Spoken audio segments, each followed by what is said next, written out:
working on being able to be fully seen.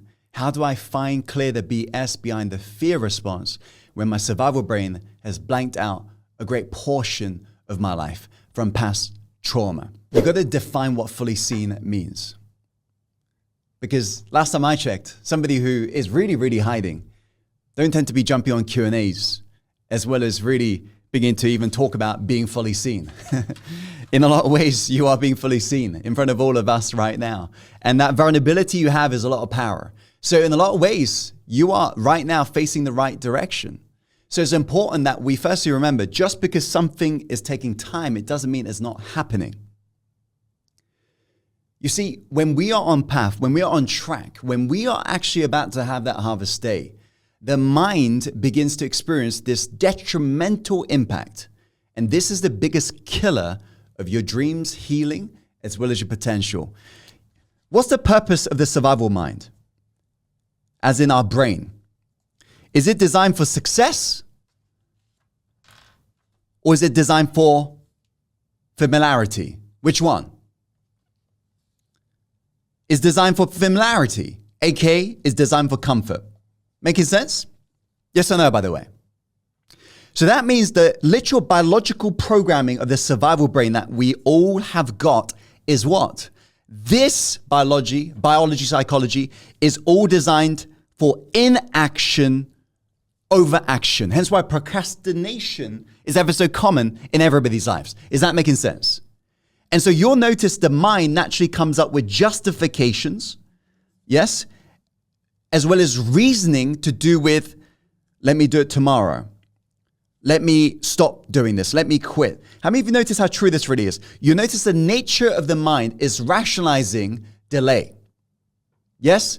Because again, this is the biology, this is a psychology of how we've actually been wired. So you'll notice if you really pay attention to what the mind's saying to you all the time, is to do with delay, is to do it tomorrow, is to do it not right now. Let me quit. Let me stop. You see the clear problem here. Because if we stop doing the thing, for example, if we're looking to get fit and you're beginning to see some results in the gym and you stop showing up to the gym, you could undo every form of result. True. At the same time, let's say you just started the gym. The first day you go to the gym, are you going to be feeling strong when you're on the way out of that gym? The answer is no. True. And yet the survival brain, because it wants pleasure, seeking pleasure, it will be thinking, wait, I'm feeling weak. So is there a slight chance the mind will rationalize? I got to quit.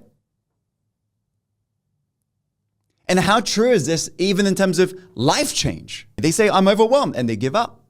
Not realizing you got to get weak before you get strong. Not realizing you got to feel dumb before you get intelligent. Are you getting this? This is why every world-class achiever understands why people never succeed with change. As in, people die having never changed in their lifetime. Why that happens? Let's not avoid the truth here. Why everyone will get to the end of their life having never transcended the limits. The reason why most people will never live 80 years, but they will live the same year 80 times. The reason why most people are on repeat versus rising is all due to the fact that the nature of the mind is designed to prevent you from success. The nature of the mind is designed to prevent you from healing.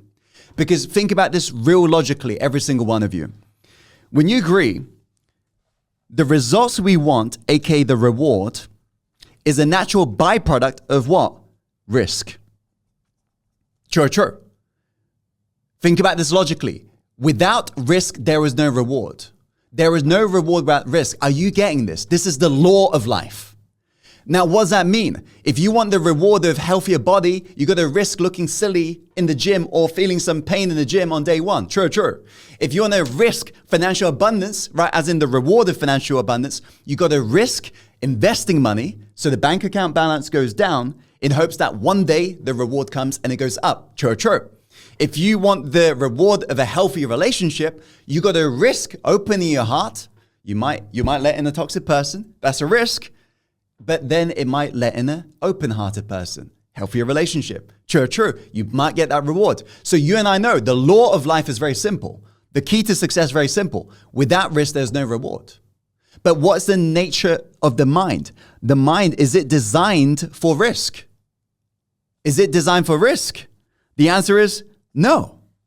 The nature of the mind's programming is not designed for risk, it's designed for safety.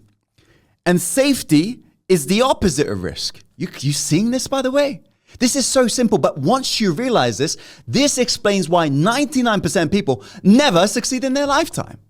Because the nature of the mind is designed to prevent you from reward. How many of you seen this? So that means if you listen to the mind, it prevents you from risk. That means it prevents you from rewards. That means success in a lot of ways is counterintuitive for the mind.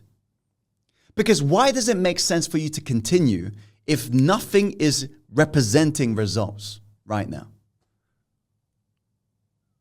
For the mind, it doesn't make sense. True. Why does it make sense for you to open your heart if you've been hurt all throughout your life? For the mind, it doesn't make any sense. And this is why we say if you want to change your life, you don't do what's right. Because what's right? What's another word for right? Familiar. So the mind says this feels right. What the mind's saying is this feels familiar to me. So if you want to change your life, you don't do what's right. What do? You do what makes you great. You do what can heal you. Yes? And what does it mean to heal? Well, you and I know healing is experiencing the opposite of your pain. So if you're experiencing procrastination, to heal means to now experience action. If you're experiencing hatred, it now means to experience love. If you're experiencing, resent, it now means to experience freedom. Is that making sense? But real healing and true healing doesn't necessarily mean experiencing the opposite of your experience.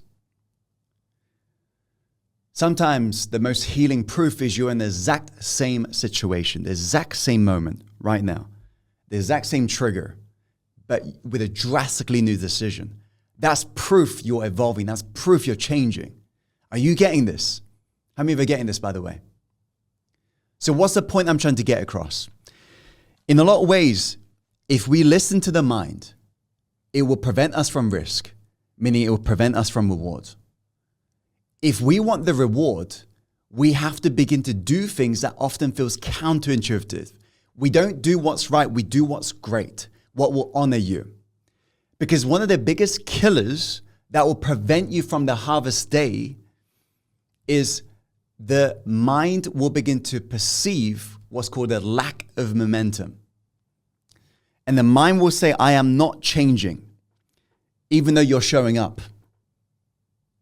Even though you're going to the gym, the mind will say, no, I'm not growing. How many of you are getting this? Not realizing there is a little bit of a gap between cause and effect. But it is that perception that I'm not growing or changing that will make you quit on the very thing that could have equaled your biggest payout, the quantum leap, the harvest day. Who's getting this? Who's getting this? So, what does that really mean? What that means is we got to begin to get clear of what the mind's actually saying to you. When the mind says tomorrow, what does that actually mean? Right now! Yeah. When the mind's like, let me do it tomorrow, what must you be saying? Right now, do it now, do it now, do it now. That's what the mind's actually saying to you. Yeah? In fact, that's what you should be declaring to yourself. You may have heard of we share the story of that very famous entrepreneur, right, who gave a lot of his fortune away to charity and so forth. Great guy. And he had that habit, right, in this big CEO office, right at the bottom of the elevator. He'll get in, is on his own, and he'll hit the top floor. That's where his big fancy office is. And imagine like 50 floors up, like on the way up, he'll be affirming to himself, do it now, do it now, do it now, do it now, do it when? Now, do it. Now, do it now. He wouldn't say this passively. He'll declare this actively over 50 times. Why? Because he knew what you consistently say, your mind will obey. He knew the purpose behind positive self-talk is not deception, it's direction. And so therefore, when your mind says tomorrow, we direct the mind. We say right now. Are you getting this?